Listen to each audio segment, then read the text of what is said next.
মোল্লা জুবাইর সাহেবকে বলতেছি, আপনি আমার 1 বছরের সিনিয়র।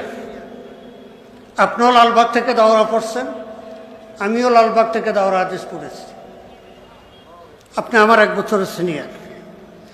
আপনাকে পরামর্শ দিতেছি, শুধু ওলামা একরামের সমর্থন নিয়ে কাজ করে যাবেন,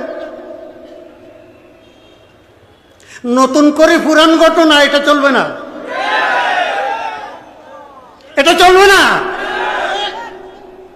টঙ্গী ময়দানে তাবলীগের বয়ান হবে 30 পারা কোরআনের বয়ান।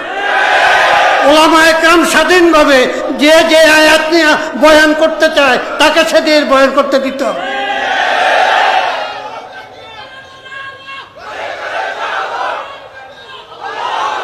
কথা শোনেন, কই চরমনাই মাহফিলে এত বছর যাবৎ বয়ান করি, কোনোদিন তো আমার কানে কানে এই কথা বলে না যে